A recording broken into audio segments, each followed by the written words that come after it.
Hey folks, welcome back to the Land Fixer podcast. I am your host, as usual, Logan Swanson.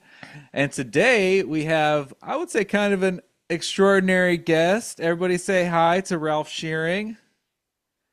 Glad you are here. Thank you so much. Folks, as usual, if you are interested in buying and selling land, go to primelandexchange.com. If you are interested in funding your real estate deals, your land flips, your land subdivisions, developments, entitlements, anything like that, go to landpartnerfunding.com. And if you are local to the Dallas-Fort Worth area here in Texas, we are now hosting monthly seminars with our Dallas-Fort Worth Land Investor Group. So we're bringing in some big speakers from all over the country to come in and talk to us about how they have built, I don't know, some seven, some eight-figure land companies. A lot of them from starting from scratch. So definitely make it out to those seminars. If you want to learn more, check out the Facebook group, Dallas Fort Worth Land Investors. But none of that matters. The only thing that matters today is Ralph. Ralph, how are you? Can you tell us a little bit about who you are and how you got to be here today? Thanks, Logan. Well, this is kind of I'm probably an unusual guest for you because I'm in the mineral exploration, development, mining industry, and I was introduced to your group through a group out of Hong Kong who started a business to try to find podcasts for various people who might be interested in getting on podcasts and telling their story. So that's basically how it came about. Well, hopefully that is a natural transition to lead you into telling us your story a little bit. Maybe give us a 5-10 minute overview of maybe, I guess, just your professional career, but I don't know, maybe you have some great high school football stories or something you want to share. Yeah, we won't bore anybody with that because I was never much Okay. of a football player. I'm a Canadian, so I'm an ice hockey player. Yeah, which I Hmm. still try to do, but they say it's a whole lot of slow out there right now in my league. Uh-huh. But anyway, so I'm a professional geologist. I started my career back in the mid 80s, I guess, when I graduated university. Worked as an exploration geologist for major companies throughout Canada, all the way from the west coast to the east coast in various places. And then I decided to start my own company, and I listed a junior public mining company in 1987, and have been working that company for a long period of time. In fact, I just left that company. I'm still an advisor, but it was about a year and a half ago I stepped away from that company because it was growing beyond my abilities, put it that way. It was becoming very successful. And that was all wrapped around a project that I found in Mexico for the company in the late 1990s. I came across a really fantastic exploration project, district scale um, project that I acquired, basically negotiated the acquisition, acquired it, brought it into the company, and we explored it over a long period of time. And if you know anything about the industry I'm in, junior public companies trying to raise money, it's very cyclic. So when you raise money, you work hard and you try to advance a project. And then when the markets aren't cooperating, you don't raise money and you sit around waiting for markets to improve. And so out of those some 20, say 24 years I had that project, we probably really worked at about 7 or 8. The rest of the time we're waiting for the markets to improve to raise money. But it turned out to be a fantastic project. We took it through exploration, bulk sampling, and then we made a decision to build the mine and put it in production. And that process started a number of years ago, and it just is culminating now. That company is getting very close to declaring commercial production at 1,000 tons per day underground operating gold mine in the Durango state of Mexico. Hey folks, interrupting your podcast today to bring to you our sponsor. I am excited to be working with Pebble REI. If you are already a land investor, you know how this business works. You've probably flipped some lots, made a little bit of money. But here's the real challenge. How do you stay consistent? How do you grow your business and keep it all running smoothly? All right, that's where Pebble comes in. It is built specifically for land investors. Now, I used to take other CRM tools and try to stick them together with duct tape, and it does not work. Pebble was made just for land investors. All right, it's got everything you need. It's got an integrated phone so you can handle all of your seller calls and texts in one place. It's got your marketing tools all built in so you can launch, track your campaigns with ease when you're trying to acquire land. And it's got a full property data system built in. so you can keep all your records organized from leads to contracts. And it's got built-in due diligence tools. Okay, so it can instantly pull your neighbor data in, property details, and more. All right, and here's the big deal. In this world of AI, people are going to be introducing AI agents, and you're going to want to do the same thing. But if you have this system where you are using 12 different CRMs and data processors and everything else, it's going to be a huge pain to try to get those things put together. AI agents are coming to Pebble this year. Okay, so you can automate key parts of your business and have everything centralized for you.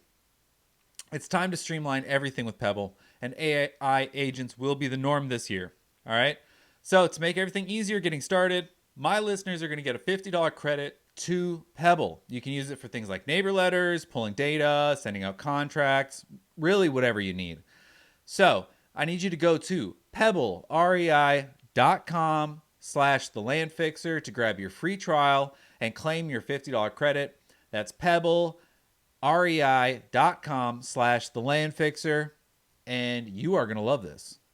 Now, back to the pod. So that, quick summary. After, about a year and a half ago, I stepped away from that and I took on a new role as the president and CEO of another gold mining company in Mexico called Gold Group Mining. And we're operating an open pit heap leach gold mine in Mexico. And like a crazy man, I was thought I might retire, and I decided, no, I'm not going to retire. So I took on another role with another company. It's we were looking for projects, and we've actually just getting ready to announce the acquisition of a project in Nevada in the USA for that company. That's called Hawthorne Resources. So Gold Group Mining, Hawthorne Resources are the two junior public companies that I'm managing, running at this point in time. Is the new Nevada mine going to be lithium? No, it's It's not gold? actually. Okay. It's actually quite an interesting project. It has two different prospect types, what we call a carbonate replacement deposit, which is lead, zinc, silver, mostly silver gold. So we're marketing that as a silver project, but it also has a large, what geologists term a porphyry copper prospect, and those build big mines. So it's very young. It needs a lot of exploration, but it's very good ground. It's got all the indications that there could be a fairly large porphyry around, and if we find that, then that would be fantastic. It's a big company builder. So Beautiful. yeah. Well, let's kind of start theoretical. All right. So you how does one of these projects all come together? Because there's a lot going on, right? So if I'm just going to go flip a piece of land, my due diligence is pretty simple. I go look at it, I compare some comps, I look at maybe some zoning restrictions and things like that, and it's usually not a Yeah. big deal. Yeah. You go buy it and then you sell it. But for you, right, you have to what? Where do you even Let's start? Is there just certain areas that you're kind of picking through parcels of land to try to find something? Yeah, I mean, it's a bit more complicated. Obviously, on our business, we have to be sure that the land we're going to be acquiring and exploring is prospective for minerals. And there's a lot of indications that geologists look for that would indicate it might be prospective. But honestly, as a little junior mining company, what you tend to do is you find projects that were worked by somebody on a small Mm, scale. They may not have recognized the overall bigger potential. Um, or there's projects that were worked by a bigger company, and they decided it wasn't going to be as large as they needed, but it could be a good size for us. And so we basically acquire projects that likely have had some work on it. Because if you buy a project, which we call greenfield project, where it has no work but has a good prospect, it's difficult to raise money for, and it takes a long time to develop that to make it attractive to the public markets. so greenfield is never harvested or never mined at No, all? no, no. And the greenfield would be a new concept in an area that has not been explored, but has good geology, good prospects for finding something. But it's young, and it takes time and effort and money to advance that exploration. And Okay. what is it called? So, if it's been mined a little, right? So that's kind of what you're going for, is something that's been explored and has had some results, but just there's more there, or you're pretty confident there's more there. Yeah, exactly. So you would stick the next step up. We call it a brownfields project, which has had exploration work on it. Everything looks good. It may have a resource calculated. When I say that, resources, we're under strict regulatory guidelines on how we can publish resources, and they have to be to a certain code before we're able to publish them. So if it has a resource, it has to be a published resource, which means it's in Canada, it's called a 43101 technical report, National Instrument 43101. And that's the regulators making sure that what you are saying is real and what you talk about in your your marketing is backed up by good, solid technical information, independent technical information. So, anyways, a brownfield project would have um, maybe resources, maybe drilling, exploration work done on it, and it's more advanced. So your chances of success are better and you're further along in the process. And if you actually So, sorry, I didn't go mean to ahead. cut you off. No, no, no worries. This is also new to me, so I'm gonna like probably have a lot of questions. But so there's in Canada a governing entity that effectively verifies the data that you are demonstrating to appraise the value of it or the potential value of it, kind of like ensuring that you're not just saying, "Oh yeah, there's a ton of gold over there, give me your money," right? Something like Yeah, that. well, basically, yes, but the government agency does not verify it. The government Okay. agency puts out rules and regulations that professional geologists, professional engineers have to follow in order to be able to qualify and publish resources. So they have a strict guidelines that they have to adhere to in order to be able to publish that resource or give the company the right to publish the resource is a better way to say it. Gotcha. And is there something similar in the United States? Yeah, I mean, a lot of the US goes off of the similar style regulations. Okay.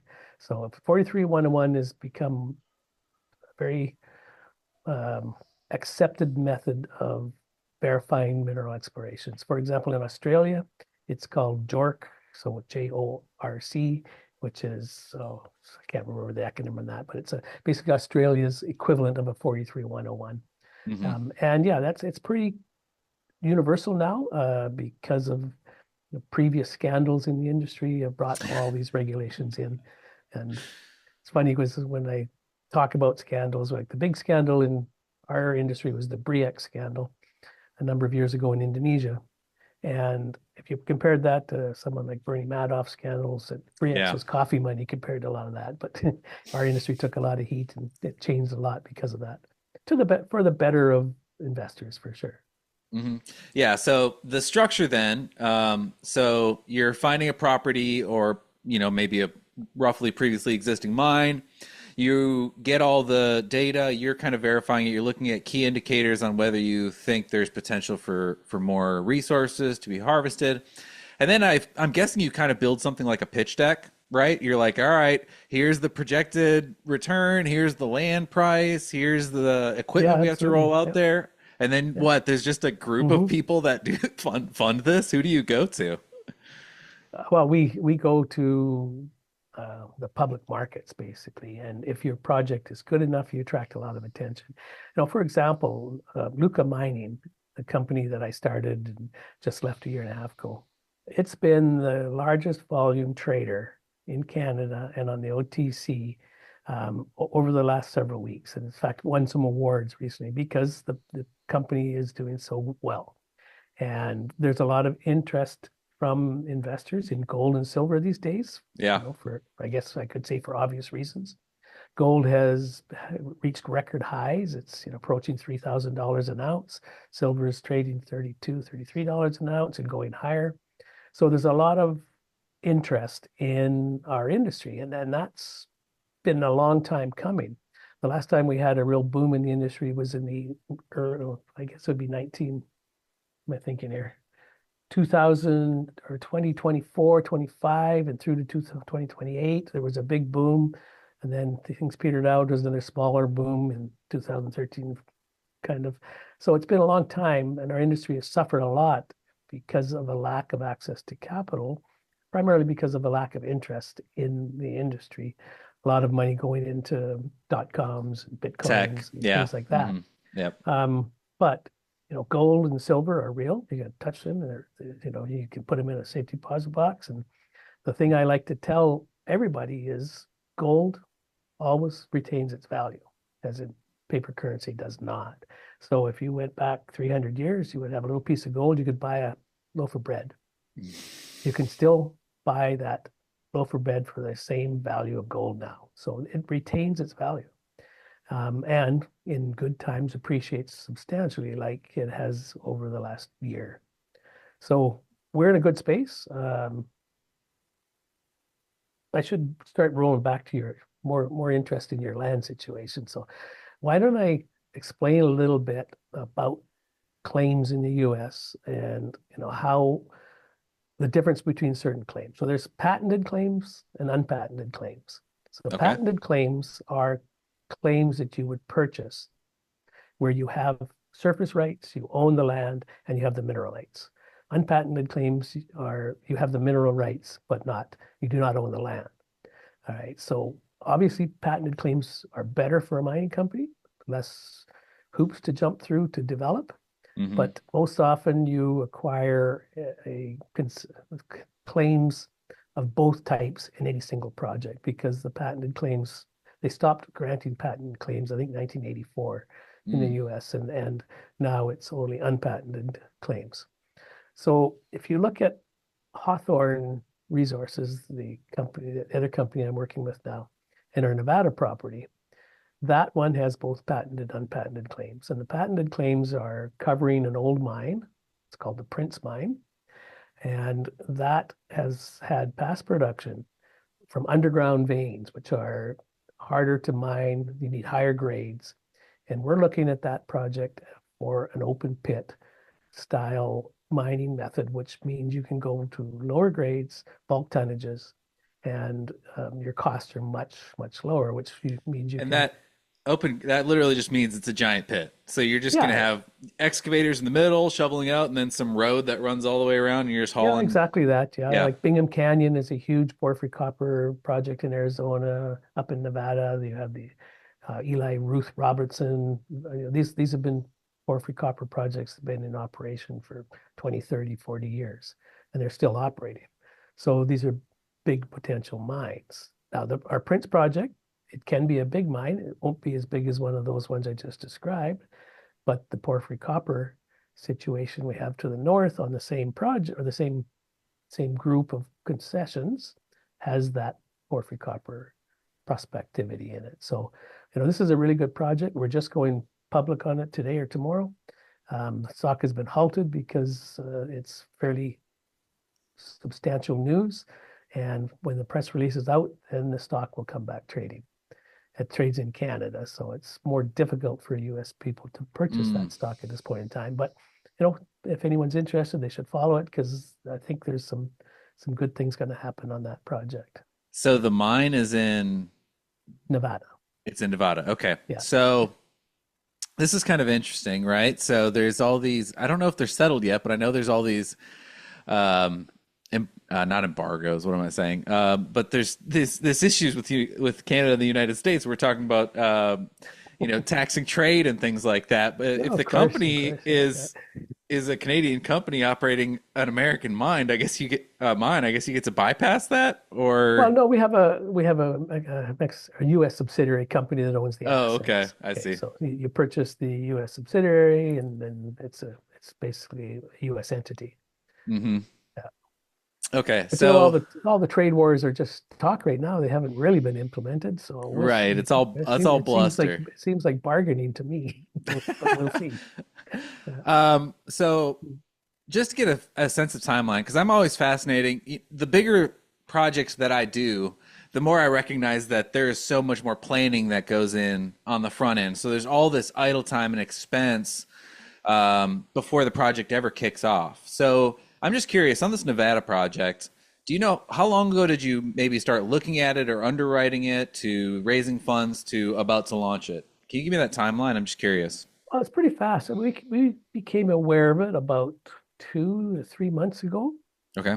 So we contacted the owners and we started discussing, showing our interest. They had an interest to do something with it because they were running a bunch of other companies. It was to launch this one and raise money on it was going to take too much of their time. So they were looking for a good group that had strong marketing capabilities, strong history of success in the past. And so we were able to offer that to them. And then we negotiated the deal. And then right now we're going through the reg, getting approval from the regulators for our press releases, making sure we're not saying anything that's not compliant with the 43-101 rules, etc. That approval is almost done, but in the meantime, today the stock was halted for that purpose, and we expect to be able to put the press release out next 1 or 2 business days. So not too long. Other times, for example, but the Luca mining, the project that I brought in, same thing. The by going out and visiting it, like we always want to have a look at the project before we put boots on the ground, so to speak, to know that what you are being told is what is actually on the project. So that one, the acquisition took several months, but the development exploration took 2 decades to And you get said there. this is forgive the I'm already forgetting. So you said there's two types of claims. The For Nevada, patented and patented and unpatented. unpatented. So this is has both, Correct. meaning you own, and just so I'm clear, the patented means you own the land and the mineral rights and you're Correct. mining. Correct. So that means when you purchased all of this, you were getting a hunk of land with the mineral rights and then maybe surrounding areas with only mineral rights, and then the Yeah, land is so owned elsewhere. generally what happened is the owners of this, before we became involved, would have had patented claims, purchased them from someone who owned them, and then they would have staked unpatented claims around those patented claims to cover the respective ground.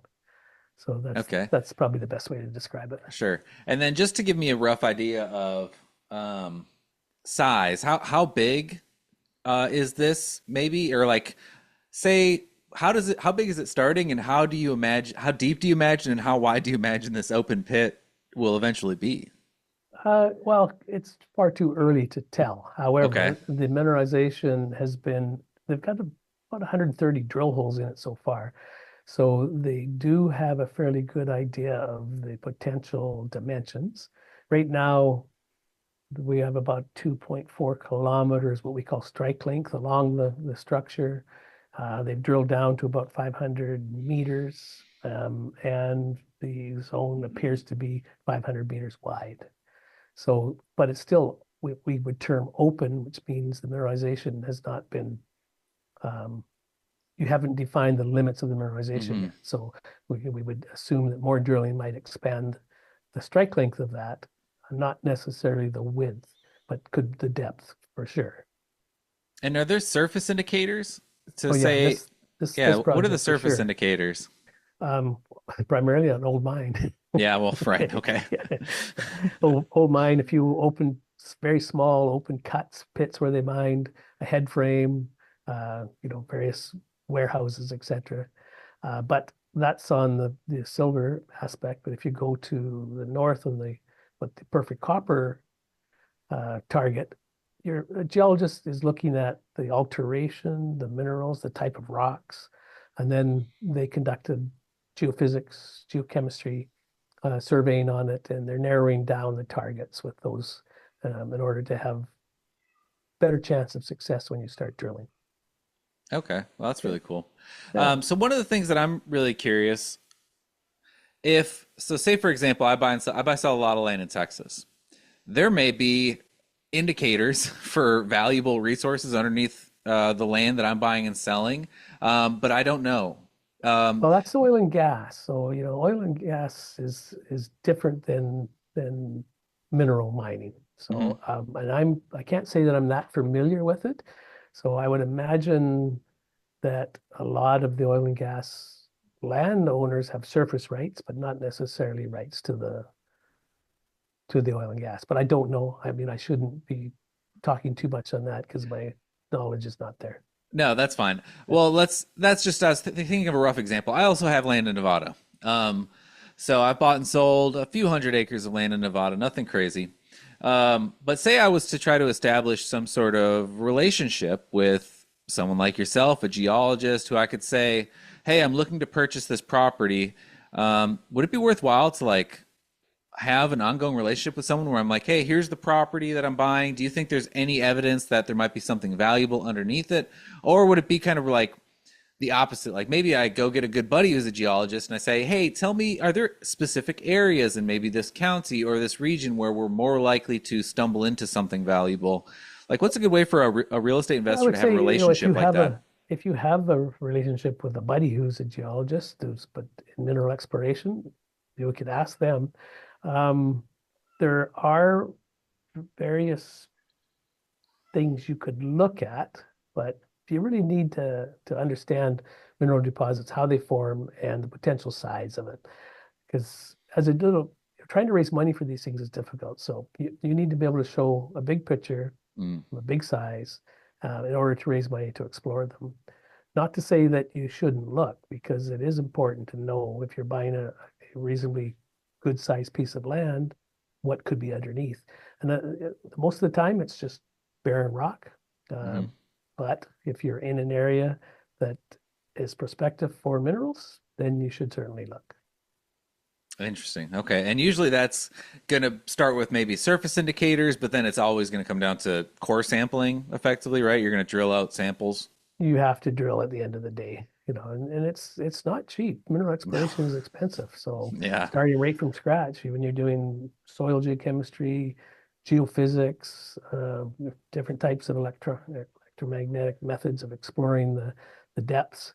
And then you start to drill and it becomes very expensive. And even then, you've still got a lot of things to do after that to actually prove up your mine. So you have metallurgical testing studies to make sure that you can recover the metal out of the mineral.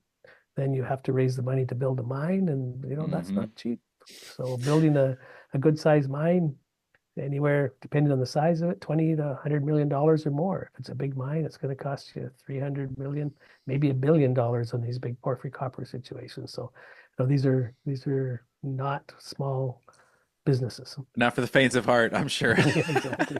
Yeah. Uh, So you don't you, I think when a lot of people imagine a gold miner, kind of like I was joking when we were getting on, you imagine somebody who's out in the wilderness, with an old sluice and all this sort of stuff. But is this kind of how modern gold mining happens? You have some folks in the office, and then you have some, guys out in the field, and there's a pretty big distinction there. Or Yeah, how, absolutely. I mean, that's how it comes about. So you need your technical group, which would be geologists, engineers, geophysicists, to do the work. You need the team in the office. It's almost I call it two businesses in one. So you've got the technical side where you're exploring and developing, but you've got on the other side, you've got to find that money, and that's the other business of raising the money. And then they're fully connected, but they're separate style businesses. So to raise money, you need to put a good pitch deck together. You need to have a good project. Primarily, you need a good project, or else you're going to have a very difficult time to raise money. And then you've got to get it out and market it with the other mining companies and investment bankers. You do roadshows, do presentations, tell them what you have, and if you can convince them what you have is real and is gonna make it, then you can raise money for it. I'm guessing a track record like yours really helps in that process. Well, certainly it does. A lot of money follows success in the Hmm. past. So, we've with some success, it makes it a little easier, but it's never easy. And Hmm. even someone with success in the past can fail moving forward don't, if your project doesn't come through with what you need. And that's Yeah. not really a fault of anybody's at times. It just means that the exploration concept did not work out like you expected it. Yeah. So But what typically? you can you can reduce that risk by knowing deposits, seeing as many of them as you can. So if for young geologists, they should get out there and visit as many mines as you can and see how they operate, see the size and scale of them. And that gives you a lot better idea of what can make it and what can't. Yeah. So what happens when the mining is done? Right. So you run through, you cut out all the copper. So say it's a good operation. How long do you think that'll be on this Nevada project?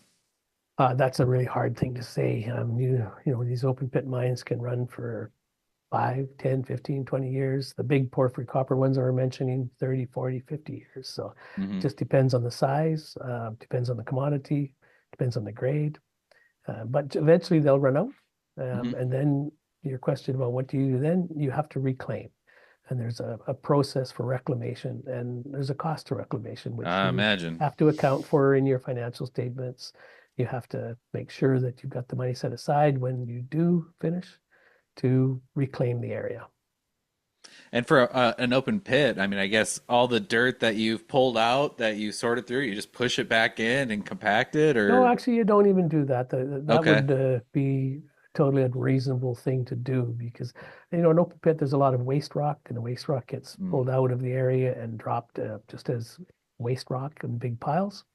Basically, all you do is you smooth that out, big dozer, you smooth it out, you plant it, things grow over it, and it becomes part of the terrain in the future. The open pit, you have to clean up as best you can, and then if it's in a wet area, it fills up with water. If it's not in a wet area, it stays like it is. Yeah. Yeah. Interesting. Yeah. So the first time I viewed that sort of stuff is there's, a number of mines in Colorado. And I remember the Mhm. first time that I went and saw just I guess what do you call it? The waste rock? Just whatever, like the huge piles of just everything that they cut out of the mountainside. And it went on for so far. It was kind of staggering. And I'm sure that was even a small operation compared to most. Um, Yeah, that's waste rock. It's not mineralized, but you have to move it to get to mhm. the mineralized material. Yeah. Well, I have a ton of questions. So let me think. Here's one that I was kind of wondering in the back of my head. So for this Nevada project, you're focusing on copper, right? But Actually, I'm we're assuming, we're, we're initially focusing on silver, gold. And so this project, the the silver part of it, what I would call the carbonate replacement deposit, has lead, zinc, it has gold and silver, and it has manganese. Okay. So those are the 4 or 5 commodities we would be trying to recover if we get it passed through the test of drilling and getting resources and reserves and mine planning. gotcha. And I'm guessing like there's just so much efficiency that has to be worked into the process in order to make it most profitable. So when you're mining, are you pulling all four of those things out at the same time, and then it has to go be sorted and separated and all this? Uh, yes, but much more complicated than that. So Of course. usually they all are occurring together. So you mine it, you put it through a mill, you crush it, and you have various ways of recovering. It could be what we call a flotation tank, which crushes the rock into a powder, goes into a water, and various reagents get added to it, which um, allows bubbles to come up through the water, and then the mineral that you're targeting gets attached to the bubble, and then it comes up the top and you scrape it off. That's called flotation. There's vat leaching for gold. There's heap leaching for gold. Heap leach for gold is you crush your rock, stack it on a pad, and then you sprinkle it with a very weak cyanide solution. You recover that fluid, and then you get the gold back out of the cyanide. And then you reuse the cyanide, or you destroy the cyanide solution in a process. Now it's very weak, so the risk there are very minimal. But that's one of the recovery methods. And there's various methods. It depends on the mineral, depends on the deposit, and it's something that we have to tackle, test thoroughly, come up with the Yeah. best solution, and then cost it. See what the cost is to build the mine. Wow. Well, one thing I really like to do with guests is give them an opportunity to tell just like a maybe a cool, unique, exciting story from their career. It could be for you maybe a specific project that you worked on or a crazy day, or maybe you had this like huge discovery of a pocket of gold or something, or a fist-sized gold nugget. I don't know. I'm just curious, what sort of encounters have you had that really stand out? Well, boy, I've been in the business a long time. I spent a lot of years in the field in my younger days. I would say I had a bear encounter was probably the most interesting. Oh wow. Yeah, tell us about that. A black bear in central British Columbia was exploring, and we were doing stream sediment sampling. So you walk up a stream and you collect sediment samples, and then you cross over the next stream and come down. And I was crossing between streams in a bush called salal. It's a really thick, grows really tall, and it's very noisy. And I'm crashing through this salal bush, and I get this sense that there's something watching me. And I turn it up and I look up the corner, and about 35, 40 feet away is this great big black bear. And he's looking at me and I'm looking at him, and I'm thinking, this isn't good. So I just continue to walk slowly. I'm looking behind me, and he comes down the hill right to where I was walking and starts following me. All right. So I started to get a bit worried at this point in time. And we all have these they're like a pen. It's just like a little pen that has a flare on the end of it. So you Oh, put a wow. flare on it, and in case of emergency, you fire a little flare. So I had this brand new one, and it was all packaged up. And I'm thinking, okay, I better get this out, and fumble around trying to get it unpackaged and all the caps off and load it up. I finally did it, and this bear's getting closer. So I took it and I shot this flare, and it went right over his shoulder. The flare hit a teeny little sapling tree, bent that back, and threw that flare right back at me. But when the bear heard that bang, because it's like a shotgun blast, Uh-huh. he turned around and he ran one way, and I turned around and I ran the other way, and I looked over my shoulder all the rest of that day, and then that field season was over. After that, I went and I got myself a permit and a license to carry a restricted weapon here in Canada, and I bought a 44 Magnum, and I carried that the rest of my field days on the bush because it wasn't a fun experience. Probably a wise decision. Yeah. How about any unexpected finds, right? So you're digging through the dirt. Have you encountered dinosaur bones or anything crazy like that? Not dinosaur bones, but found a coal deposit up in the Yukon once that did not turn out to be economical, but we were looking for base metals and we came across a coal deposit. I would say my best find was this Tahuehueto project in Mexico that Luca Mining has and is just getting ready to declare production, commercial production. So that one turned out to be very good. It took a long time to get there, but it's a fantastic project. Oh, awesome. Perfect. Well, So we're man, we're hoping to duplicate that success on the two companies I'm with. So Gold Group Mining trades in Canada under the symbol GGA on the TSX Venture Exchange, and then Hawthorne Resources, the one I just got involved with, that trades in the Canadian Stock Exchange under the symbol HWTN, and that's a new venture, the one that we have in Nevada. Both of these are really good companies, and I'm happy to be here running them and hoping to have fantastic things come out of them over in the near future.